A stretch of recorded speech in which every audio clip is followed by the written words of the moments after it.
it's time to heal and feel, be real.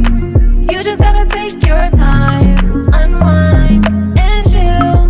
Cause now it's time to love yourself. Build emotional and mental health. Cause Black woman, it's time to heal and feel, be real.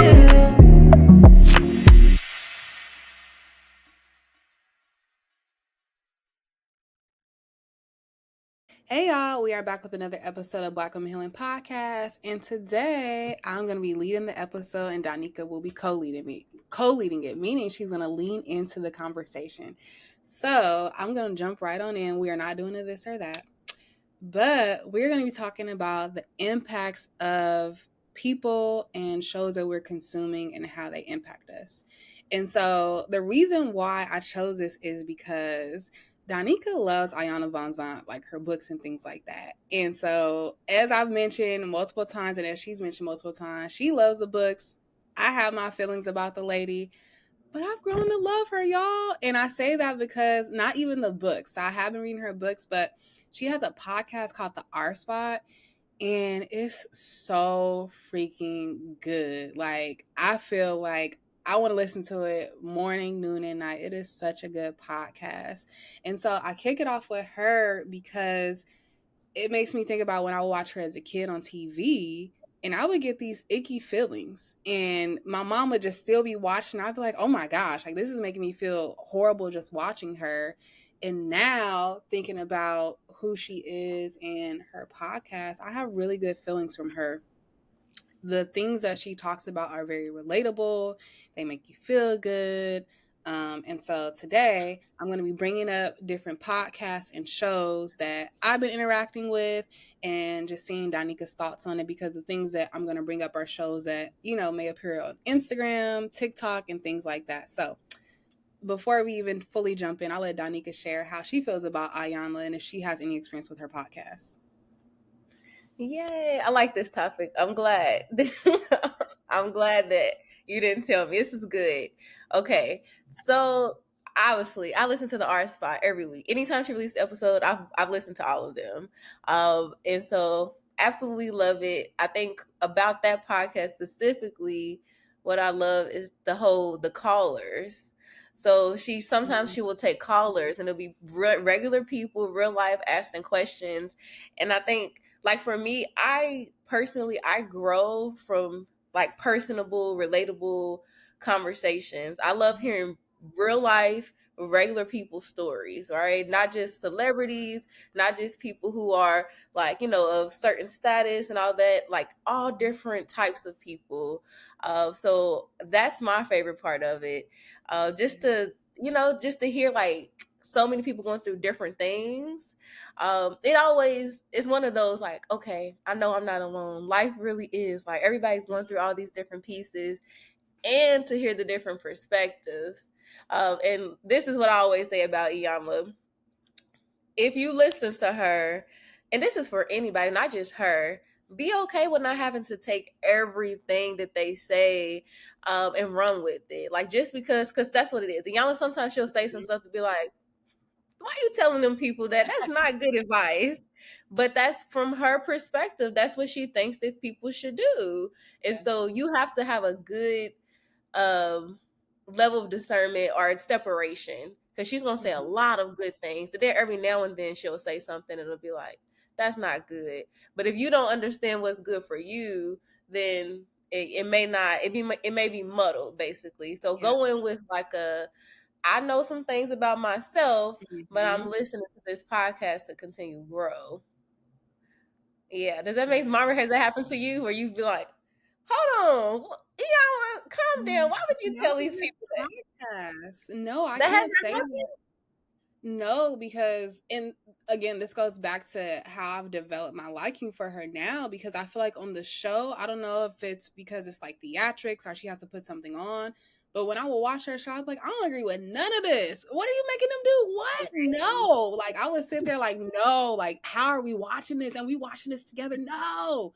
But on her podcast, what I really like is that she may say something that doesn't fit with you, but the question that she asks you that leads up to it is where I always stay. Like, she always asks a question or state something that pushes you to think further. I think that she has a lot of self-awareness, and she's trying to really just use her experience for impact of people. And I think that when she asks questions or when she says stuff, my mind automatically goes, so what has she told us about herself? She's told us that she's been with a married man, she's had failed relationships, she's felt like she's lived in her masculinity. So that's where that's coming from. So I think because I go in with it that way, I kind of challenge myself to say, what is she trying to say? Like, where is this coming from? So I'm loving it. It's actually helped me and my mom to bond a little bit, because some of the episodes, I'm like, my mom needs to hear this. So I sent them to her. And so yesterday we went on like a long drive and we were listening to the podcast. And my mom's like, And usually when it comes to podcasts, my mom be like, what are they talking about now? But for the first time, she was like, wow, this is actually really good. So I don't know. I haven't heard nothing I don't like. And I'll be going through these episodes back to back. Like, I'm addicted to them. That is so amazing, and beautiful to hear. But I think it's because of what you said. You have the awareness to be able to look at that. Everybody doesn't, and so that's the difference. Of like you just saying, she's pulling from her personal experiences. Like you saying, being able to stay with those questions and stuff like that. So that's just my encouragement, because I share it with my clients all the time, and I just say, listen to it with the open ear. Like, don't take every single thing and you have to like, oh yeah, I have to do this now. Like, no, but like, examine it. What? Oh, now you're making me think, because listening to podcasts with another person, I've actually never done that intentionally. What's that life like? It's cool depending on the podcast. So me and my partner, Isaac, we used to listen to a lot of crime podcasts together, and that was like our thing. And so he'd be like, you can't cheat and like skip ahead and be listening to the podcast without me. So that was like a fun thing that like we had going for a little minute. We've shifted into different podcasts, like different crime podcasts. So that's been fun. I think naturally when you get into my car, I'm usually listening to a podcast. I usually listen to books oftentimes when I drive, but I don't like people listening to my books with me. It's something like too intimate about that. But the podcasts, they're usually in my car and people be like, oh, what is this? And like we'll listen together and things like that. So I think it just depends on what's like being played. Speaking of podcasts and impact, I really used to like Jill Scott's podcast when she had it. And I'll never forget this one time they were talking about moms and the impact of moms. And my mom was like, do you feel that way about me? How are you thinking about that? And so I think that it's a good way to spark other conversations if you're really intentionally listening to it. I don't like listening to it with people that be asking a million questions. Who is this talking? What they talking about? Why they talk like that? Like one time I was listening and my dad was like, where are they from talking with that accent? I can't focus on my podcast if you ask me all these questions. But it's fun. That is hilarious. Yeah. No, I think that's amazing though, that you and your mom have been able to connect over it. Yeah. Yeah, I'm gonna have to do I want to connect with some new people, or even my parents or people over podcasts? Yeah. I've connected with a lot of people through listening to Ear Hustle. I don't know what it is about that podcast, but That's my stuff. people love. Wait, you introduced me to it. I remember. Yeah. Yeah. And I remember you was unsure about it too. You was like, I don't know if I'm gonna like that. I was telling you what it was about. You was like, and then you got hooked. Look, every time I tell people about it, they have the same response that I had. I haven't listened to it in a little minute because they had like a few breaks here and there, and they've gotten so much money now. They're like on a world tour. So their podcast goals actually too. But yeah, I love Ear Hustle. But I want to shift and I want to talk about YouTube shows. So I only watch like 4 consistent things on YouTube. I watched the Pop the Balloon show, of course. I'm addicted to that show. Yes, the one that's in Arizona. You watched that? I watch it every time it come out. So we're gonna talk about that. Don't judge me. But I watch Pop the Balloon. And y'all, it's on Spotify. Like they've made it into a podcast like how we have, where you could watch it on Spotify and listen on Spotify. So they getting a little coin. I'm not mad at Arlette. Get your money, girl. So I watched that. I watched De'Ara. I don't know if y'all familiar, but De'Ara used to date Ken. They broke up, but De'Ara, I absolutely love her. The Lord of Eight Glasses, that's my girl. And then I watched Architectural Digest because I really, really love that. And then I watch Hoorah Media, which is basically Issa Rae's channel. So she uploads short movies every Sunday, which I usually like have my Film Scholar girls watch. So those are the things I watch pretty consistently. And so again, talking about the impacts of what we're consuming, when I think about the era, I'm not really into influencers. She's probably like the only one I keep up with and follow, and that's only because like she actually like loves women. Like she's a girl's girl, and I love that about her, and I just love seeing her build her life from the ground up. Like she literally just built her whole new house, and she's under 30, so I really love her. But Donika, I don't know if you keep up with any influencers, so I'm wondering, do you? No. Not at I'm, all. I'm no. I'm laughing. No, I'm laughing because I don't even know any of those. Like I also don't. I don't watch any YouTube.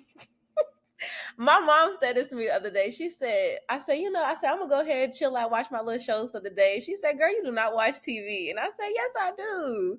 And you making me think. I don't watch, because even like these YouTube little short, I don't watch a lot of stuff. But I do, but I don't. I'll explain later. But sticking to this right now, I don't watch any YouTube series. The De'Ara, the De'Ara Ken thing. I don't even know what that person looks like, but I have heard that name. I have. Let I've me. heard. I know. I have heard the name, and the Hoorah Issa Rae. I for sure have seen at least one short. And to be honest, you might have sent it to me, somebody.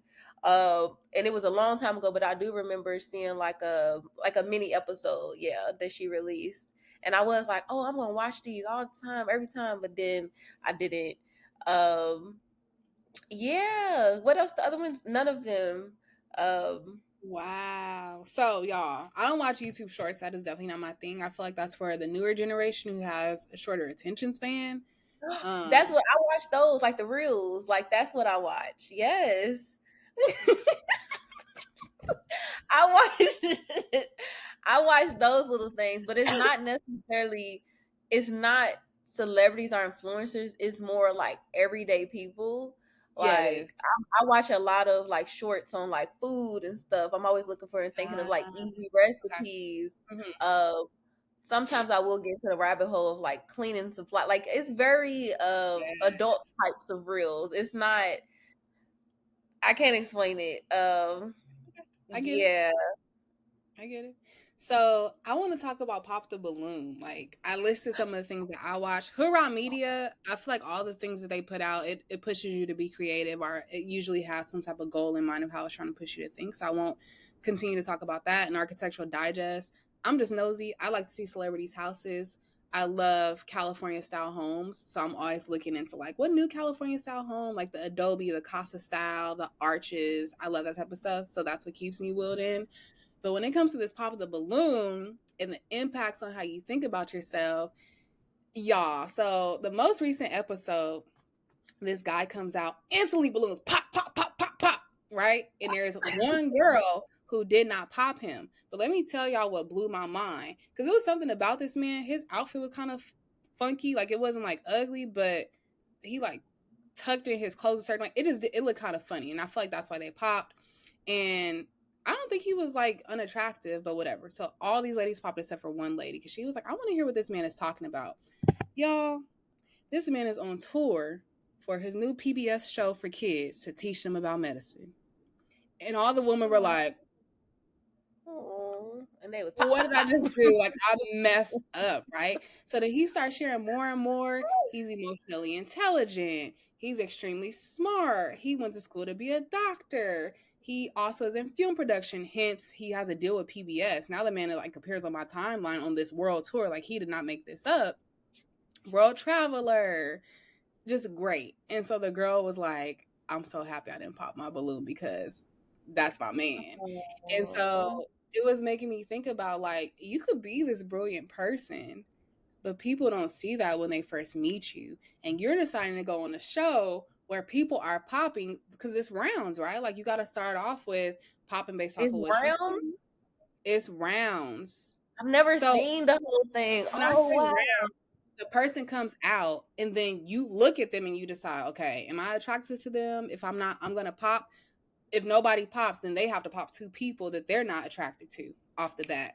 So you gotta say, like, I don't like their shoes, their hair, like one. You have to Yeah, pop at least two people. You have to pop at least okay? 2 people the At first least round. 2. At least 2. Okay. So y'all, I'm gonna sidetrack us for a little bit. There was a woman that came out absolutely gorgeous. She had on what the guy thought was a weave. He popped his balloon because he said he could see the lumps of her braids. Y'all, this lady took off her wig. She's bald headed. I just wanted to let you know that I don't have no braids here. And she's going for the hair. And the men was like, do it, do it. So she took it off and they were like, damn. Because she looked bomb. Like she went from like an A to without A. the wig. So she Absolutely looked better bomb. without the wig.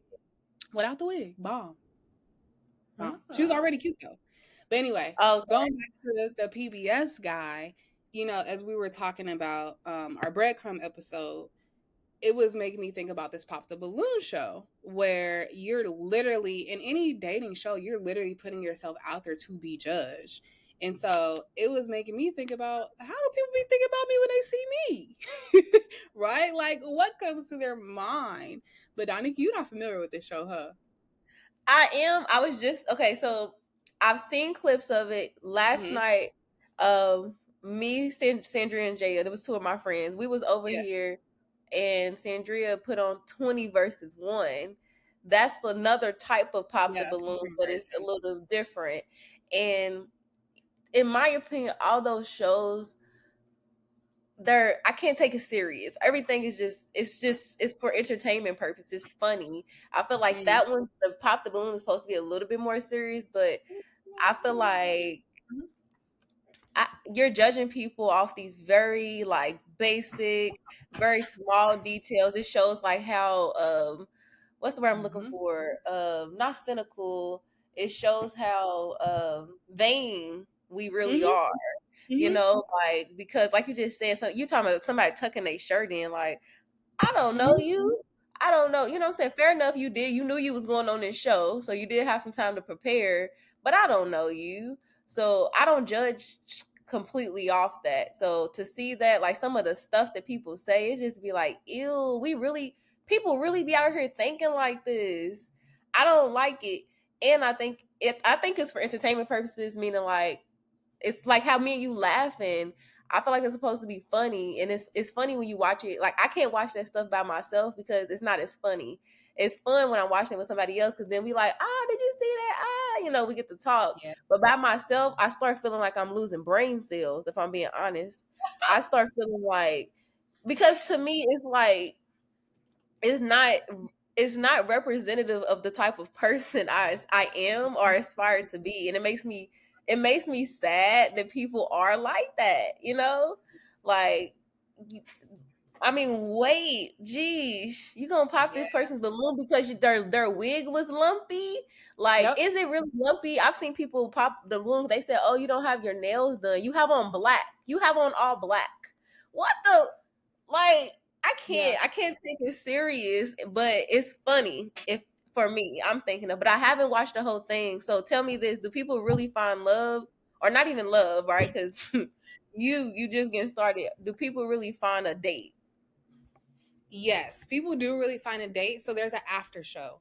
And the after show basically is a recap. It'll be like a month or 2 later, where have they gone? Oh. And you're making me think about, there was this one couple that I absolutely loved. So they looked really nerdy, and so it was a guy. He comes out, he had dirty shoes, hair was everywhere, and the girls like pop, pop, pop. But he was cute. And this one girl was like, I don't. And then he talked about how he enjoyed playing video games. They were like, oh hell no, we don't do men with video games. And this one girl, she was not popping. And then they're like, why aren't you popping? She was like, for one, I don't care what you have on. And for 2, I want to play the video games with you. What do you play? And they played the same video games, girl. And they both like anime. And then when they had the recap, they were basically talking about how, they've been hanging out ever since. Like, they really enjoy being with each other. So I think that it could be a hit or miss, because there's been some where the couple has been like, yeah, we were not a good match. But it's people like that are a good match. So, yeah, I love it. I like that. I like that after. I like to see that those after pieces because what is all Yeah, of this for? Why are you right, putting people through this? Like, right. is this something good on the other side? So that's actually nice to hear. Yes, Yeah, yes. And so, as you were sharing, like, you don't watch things that are not parallel to who you are, you're making me think about how I consume TV. If you see what I watch, you would be like, Myra, this clearly. is what you watch? Like, huh? And so, I want to go back to just regular television. One of my favorite shows is Reba. And whenever I tell people that, they be like, Reba, like the country singer? And I just be like, yeah, my roots are playing it in my past. Reba. Yes, I'm watching Reba. And so I love Reba. It's just No, something about like what'd you say? I said me too. Hmm. What? Yes, I yes. did not know that. Tell me more. Why do you like Reba? I mean, I grew up on the show. I think, and that's what I'm thinking of now. Like growing up, I feel like I consumed a lot more TV. Mhm, So Reba's an old show. I think mhm. I noticed they did put it on Netflix, but Yep. now it's like I don't watch it to. It's not like a sitcom where it's coming on every week. It's like I've already seen all these episodes, so it's just rewatching it. Like, dang, Reba was going through it. That whole family. When you watch it now, that family dynamic was messy. The humor, all these dark situations, like, but also the privileges because they Yeah. had money. Mhm. But like it just looks different now. Yeah. But no, I'm all the older TV shows, even the stuff that's probably like, Donika, you watch that? Most likely I did because I feel like we in community, we all watched the shows. They came on every week. It was a whole thing, like, oh, you see the new episode of this. Versus now it's not like that. I mean, well, it is. I think it's just too much. Like even how you talking about a YouTube show is this show is it's so many shows that Yeah. more than likely we not gonna be watching the same show at the same time. And then Mhm. sometimes we might watch a show and then you watch it later, like years later, because we have access to shows that when you had regular cable, you didn't have that. You can Right. go watch a Reba episode from 20, like that wasn't a thing. So if I told you about Reba, like, oh yeah, I love this show, you would have to go buy a DVD if they have it. Um, so I think it's different. But anyways, getting back to Reba, you love her. She has nothing. She has nothing to do with you. She's nothing like you. Right. I love Reba completely. And as you were sharing, it's so interesting how we have very different experiences of how we consume TV because you were saying that y'all watch certain things in community. When it came to my family, we watched like the same three movies, or yeah, three movies in one show. So 106 in Park was always playing at my grandma's house, Soul Food, the movie, not the show, Friday, and then it would be some random Disney thing sprinkled into there, and those are always on repeat. Oh no, my bad. Sanford and Son was always like mixed into there. And so I say that to say when I was a kid, adult television was very isolated. So, like, for example, my mom would be up late, maybe watching like Law and Order, something I was not interested in, or like Desperate Housewives, or like a Sex in the City, something I'm not supposed to be consuming. Same thing when I would go to my dad's house. My stepmom would wait till we were asleep, and then I would happen to go through the living room to go to the kitchen to get something and see she was watching something, but she would quickly turn it down or like pause it. And so that was a lot of my like childhood of I watch Disney Channel, I watch Nickelodeon. Maybe I sneak and watch something I'm not supposed to be watching, but thinking about like they're watching these shows that are so good. And so now, and even like in my 20s, I found myself being like, I'm gonna watch all the shows that I wasn't able to watch. So like Desperate Housewives has become one of my favorite shows because I wasn't able to watch that. Or I can't think of another show, but a lot of the shows that like were consumed by the adults in my life, they would like be like, you can't watch this. So now Mm. I watch those shows because I can watch it freely. So it's just interesting how we consume television. Yeah, no, that is a good point. Do you think that, especially you as a parent, do you think that's a good way of handling like all these different shows? Like, should you limit the consumption of the types of things that your child watches? I think yes and no. I think it's dependent on how the show impacts the child. Because one thing I will say that I really love about my mom wasn't as strict with TV, but my mom was very much so like they're having sex. This is not something that you need to be doing. This is why. But a penis goes into a vagina. You want to use a condom if you're going to do this, blah, blah, blah, blah. Whereas with my dad and my stepmom, it's like, no, like you can't see that. Like they were like frantic about it. So I do think that, of course, parameters around. I'm definitely at the point where I monitor what she watches, but I'm more so like, I don't want you watching nothing that's like creepy, scary, harmful, things like that. But I do think continuing to monitor as kids go on and just letting them know like what's happening. Because I've always known a penis goes into a vagina. Like I feel like that is so important to make sure that our kids know, or they're using a gun. We shouldn't be using guns to harm people. That's one thing my mom was like on top of. Like she's gonna tell me this is what's happening, this is how it's happening. And when I would tell my friends, they'd be like, "How do you know that? My mom didn't tell me that." No. So I do, being Shout mindful out about to your mom. Your mom has had a lot of powerful moments as a parent. yes. Like the communication. That's what I'm hearing. Like, okay, if your child does watches this, are you communicating with them about This is what what's they happening. watch? Yes. How is this making you feel? This show, we just seen somebody die. Like pieces. Like, yeah, know your mom, that communication piece. Yeah. That's gold. Yeah, most definitely. And so those are, some of the shows I'm thinking of that have had an impact. And as we wrap up, I'm curious if there is like a show that maybe that was my question. Is there a show, it could be old or new, that like you really enjoy and it got canceled and you're like, why are they canceling this show? Because there's been a lot of talk over the past 2 to 3 days about these Black shows consistently getting canceled. And why is it that, like the show Unprisoned, that's a really good show, people really like that show, and it's getting canceled and people are like, what happened? The same thing with Black Cake. It's so good, why is it getting canceled? And so that brings up the question for me of, is there a show that you've gotten into or that you previously enjoyed and it got canceled? I can't think off the top of my head that any. No, because I think a lot of shows that I watch nowadays are shows that have been around for either a while, and I'm just now watching them. Okay, so a show, for instance, is like I'm watching The Shy right now. I'm just now watching that. People have seen it. Like it was it. Is it still going? Is that canceled? That's not canceled, is it?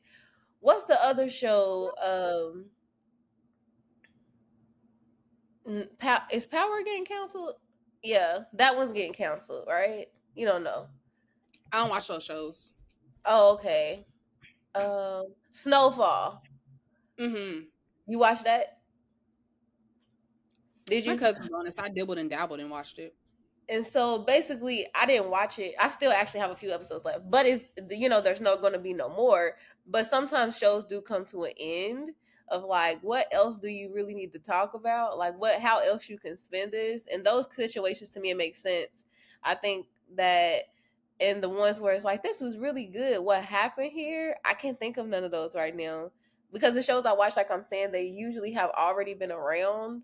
Like, for instance, I watched like RuPaul's Drag. Like I watch a lot of competition shows. RuPaul's Drag Race, Survivor. That's been around forever. Like it's so many episodes. A show I'm watching right now that if it did get canceled, I would feel some type of way about is Reasonable Doubt. If you haven't seen that, good. look. And I'm usually, again, like I said, I usually watch shows once they've been released.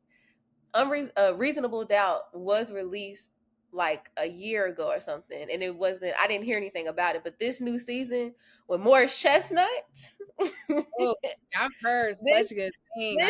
this new season with Morris Chestnut, it has drawn a lot of new consumers to the show, including me.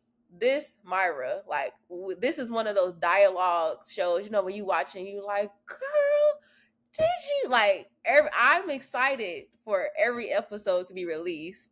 It is so good. So if they cancel this show, I would be mad. Unless it's a wrap up and a good wrap up. Oh, Insecure.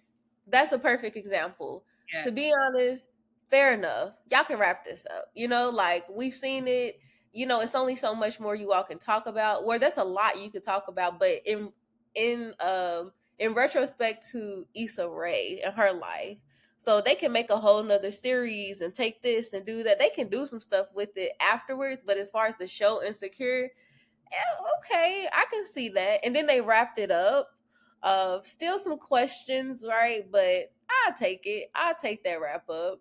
Um, yeah, yeah. What about you? What are you thinking of like, especially like you said, these black shows that keep Now getting you make me canceled? think about the anger behind the ending of the show. What's it called? Like when you think about like Girlfriends, like that ended so Oh, weird. it I feel was. like Oh they my did goodness. and then that web of shows, like Brandy related to Moesha, and then Moesha being related to Girlfriends because Niecy's cousins with Maya, and then Girlfriends being tied to the game. Like that just Oh like blew my mind because I'm like, y'all not making no solid connection here.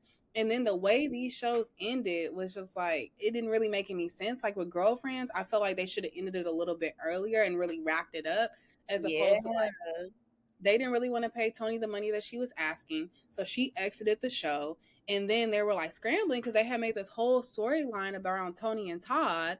And then they were like struggling to keep it moving forward. Then they tried to shift and focus on Joan and, Homeboy trying to make it work. It was just, it pissed me off because I was like, this is not how we should be ending this show. So yeah, shows like that. But I will say the new show Unprison is one that I really, really, sorry, y'all hear my daughter asking me questions. She's I'm doing something. I don't know why she's talking. But anyway, the show Unprison is so good. Kerry Washington. Oh, I haven't seen it. Yeah, I haven't seen that. It's so good. I don't understand why it's ending.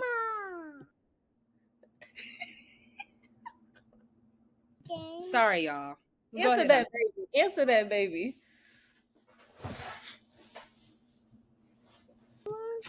So, are you gonna watch Unprison? I will. I will. And I'm surprised that was canceled because I have heard nothing but good things about it. Kerry Washington, I want to say she's also one of the producers of Reasonable No, not Kerry Washington. Is it Kerry Washington? It's somebody who's a producer of Reasonable Doubt that's like in the realm. Kerry Washington getting her coins. I don't know. I think it's just so many shows. It's so many. The production of shows right now is just so many. So I think that, I mean, it's messed up to say, but if they're gonna cancel some shows, then they're gonna most definitely come for the black people first, right? Because why not cancel all those other random shows that, like, why are they there? Yeah, it's messed up, but it is true. But watch these shows while you can, because they also be just randomly removing shows too. Like what? I can't stand that. I hate that. Then I be over here looking for it and stuff, trying to find it. I'm still trying to find Soul Food, the show. I'm still watching it on YouTube. You cannot find that nowhere. Like, and it's so good. It's a high quality show. It's a full hour. Like the storyline is impeccable. I take Soul Food the show over the movie. I really like it. I think as a show, Soul Food the movie is a good family movie overall. Other than I mean, it's a lot of it shows the the messiness sometimes of a black family, right? Mm-hmm. You had the big mama who passed away, the health concerns, nobody really taking it serious. You had the money issues as far as like it's that one person stressing themselves out trying to take care of the family. You had the cheating, the infidelity between another family member, all the things. Like it showed the messiness, but also showed the beauty of like coming together in community and how we love food and food always brings us back together. It did. The show was like it was a show. Yeah, it was really good. Like, but that and the Soul Food, the show, that's not a family in my opinion. Like I wouldn't watch that with my nieces and like, no, we don't need to watch that. No. That's an adult show in my opinion. But I was watching it as a kid, definitely. But looking back at some of that stuff, like, yeah, that wasn't the as kid friendly as I would say. Yeah. So you need to watch Reasonable Doubt, and I'll watch Unprison, and then we'll come back and talk about those. I am, yeah. All right, y'all. Well, that is it for this week's episode of Black Women Healing Podcast. We hope you enjoyed just hearing how TV impacts our reality, our thoughts, and how we're thinking. And y'all watch Reasonable Doubt with us and tell us how you like it. All right, y'all. That's it for this week's episode.